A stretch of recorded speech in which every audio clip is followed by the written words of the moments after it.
What's going on, guys? This is Ryan with the RK Outpost, and in the days since the release of the Lord of the Rings, The Rings of Power trailer for Amazon, the fans have been making their voices heard, and they have said loudly and clearly that we reject what Amazon is doing with Tolkien's world. We reject what you're trying to do with this series, and we've seen that play out on YouTube, we've seen that play out on social media, we've seen it play out everywhere, and Amazon has been desperate to stop this backlash. We know what has happened with this trailer, now officially ratioed. We'll make a separate video specifically about that. The main one on Prime Video, officially 98K up to 98K down. That's in addition to the UK one, which has double the amount of dislikes as likes. But now something even more pathetic has happened, and that is this. Lord of the Rings Superfans review the Rings of Power official teaser trailer. And if you notice, this was put up several days ago,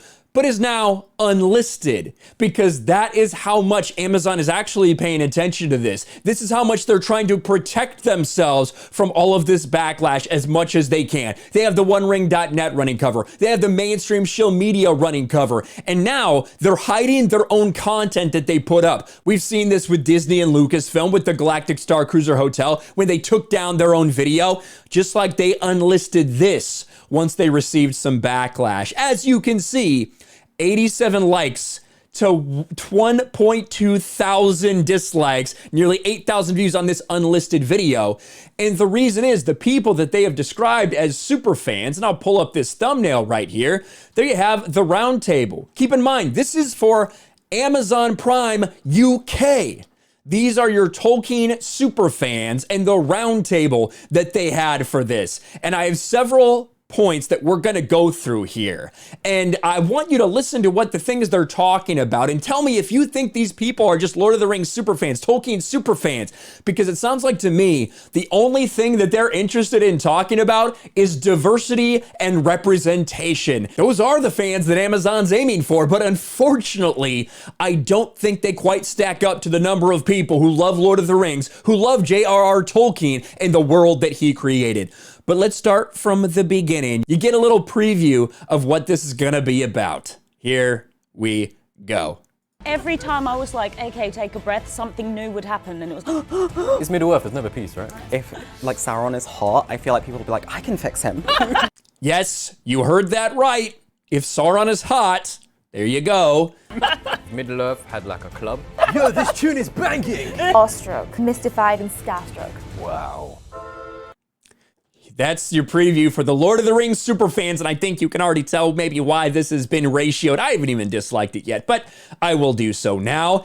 The comments are roasting this entire thing. We'll go through the comments after we hear a couple more words from these guys. I have a couple things pointed out here. This is Amazon Prime UK. Again, they unlisted this. You can't find it on their channel. You actually have to have the link, but let's continue on.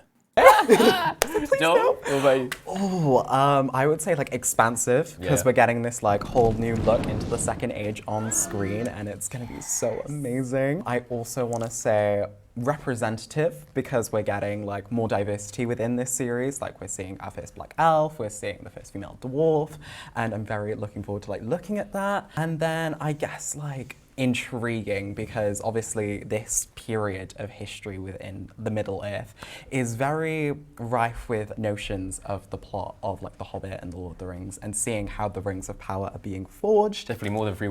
Obviously, before we let this guy continue on, obviously, there was a lot of talk about representation there. Our first black elf, our first black female dwarf. It's going to continue in that vein, just so you're warned. And we do have some more of that, I believe, if we fast forward just a few minutes. So in the teaser trailer, and obviously with a lot of stuff that you probably read about it, we're introduced to the first black elf. We're introduced to the first female dwarf. Now, diversity, especially on screen as an actor, means a lot to me, because growing up, I hardly had that, you know, watching TV and watching a lot of films and stuff. I never saw people of my color. So it's exciting to see that, you know, diversity is being explored in the Rings of Power. Just as a reminder, these people are all Lord of the Rings super fans, all super fans of Tolkien's work, of Lord of the Rings. Even though they couldn't see themselves represented even though they didn't have some of their skin color represented in these books before, but they're super fans. So if you are a super fan, well, what the fuck are you talking about changing all these things? Changing Lord of the Rings, changing Tolkien's lore. It's interesting how things like that just seem to work out, isn't it? What are your thoughts on the casting decisions? I'm very excited for it because Tolkien's work was always about being inclusive. I mean, we see it through the Fellowship, like a bunch of people from different backgrounds coming together in order to face a common enemy, being Sauron. And so it was already inclusive, but we need black people. It was already inclusive, but they need to look and they need to sound, they need to fuck exactly like us in order for us to feel fully represented. And just seeing the casting decisions, it's really, really exciting to see. It's just gonna mean so much to like me personally, because it's getting that representation in Middle-earth. Young kids are gonna see that on screen, and it's just gonna be really nice for them to be like, oh hey, there's someone that looks just like me. Being like an elf and a dwarf, and yeah, it just fills me with a lot of hope for like the future of the Rings of Power and seeing like much more diversity being included as well. It's gonna be inspiring. Bro, you didn't need that. You're a fan of Lord of the Rings, right? That's what you're claiming. You guys are claiming that you're super fans. But now it needs to change. Tolkien was always inclusive. If he was always inclusive, why are we trying to somehow say that he wasn't inclusive enough? We need to have all these people. No, it's about a story. The guy's completely spot on when he says about all these different people coming together. That is what the story's about. And you don't need to have someone that looks exactly like every person in the world in order for every person in the world to understand or be able to relate to that. But you're going back and you're changing the lore of Tolkien for this. And I think we have some more. Someone else is gonna take a stab at the equality and diversity and representation. Here we go. Generation. Definitely. What about you, Shill? In the original film series, which I absolutely adored, but there are not many women But I adored it, but I loved it, but how often do we hear that with this activist bullshit? in it, and the three women who are in it never speak to one another. I don't really. So it will be so cool to be able to see more female representation, to maybe see them actually interact with one another. I'm very excited to see it. And speaking of that, I think they might talk about that a little bit. I think they might talk about it a little bit here. All right, let's talk main characters. Give me your theories of who you might have seen in the teaser trailer. I've seen a lot of talking about my girl Galadriel. Yeah, I love Galadriel. That part in the trailer when she come around waterfall with the knife and like. Yes. I'm already obsessed. And- I'm already obsessed with The way we've seen her in the movies, she's been very like flowy with her. Yeah. Serene, she's not doing much, and this time she's like full on. Because we are so far in the past, and I'm so excited to just see this younger version of her, and there's so much. Who knows, man? She might have gone to school. Like, Galadriel, you're in detention. No magic in the class. I mean, I want her dagger. Can't wait to see young, brash Galadriel. I can't wait to see this character she's just young and she's headstrong and she knows everything. She knows better than the men. That'll be way better than the Galadriel that we've seen represented before. What a shit show. No wonder that they unlisted this after getting fucking hammered. And it's funny because when you go through this now, everything that has to do with Lord of the Rings, take this, they unlisted this, but then did put these guys a little bit in a short, in a teaser fan reaction. And you can see that as well is ratioed. Everything associated with Lord of the Rings is getting ratioed right now because fans do not like this. Let's read a couple of these comments. I really hope the characters in the show talk exactly like these super fans. That will complete the parody that is Rings of Power. Here's a Peter Jackson quote.